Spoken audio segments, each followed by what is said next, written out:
Hey guys, welcome to BrinaCreations. My name is Oge and I'm reaching from Abuja, Nigeria, and I make videos on healthy living, great recipes, and how to manage your home on a budget. In today's video, I'll be showing you how to store yams to last longer.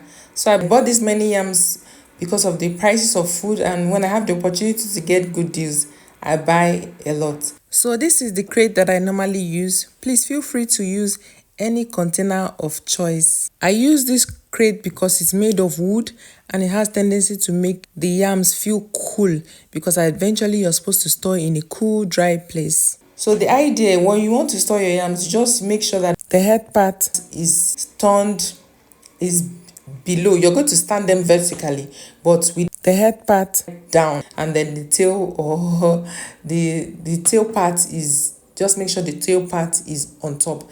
Now I don't know the scientific explanation or justification for this, but this is what I do and it makes my yam last longer. Bear in mind that this only works if the yam has not already spoiled before you bought it. So if it has already spoiled from the market, this may not necessarily work. But if it's good fresh from the market, look at this one now. The tail and the bottom is kind of the head and the bottom is kind of confusing, but you can know because sometimes they remove the neck of the yam. By the time they remove the neck of the yam, which is that part that is pointing, it now looks stunted like this. But you can always differentiate the bottom from the tail, the head from the tail. So you're just making sure that the head is turned underneath. I don't know how else to explain it, guys. So with this, your yam can last for up to 2-3 months or even more, and you won't need to worry.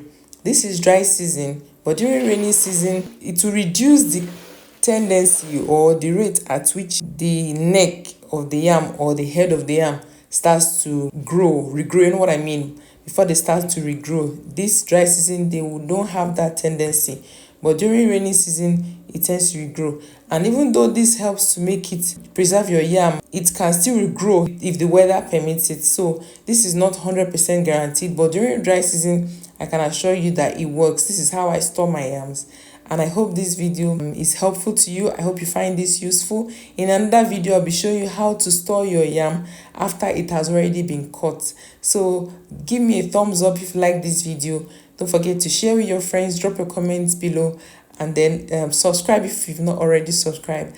I'll be bringing you more exciting videos. Until then, stay safe. Bye.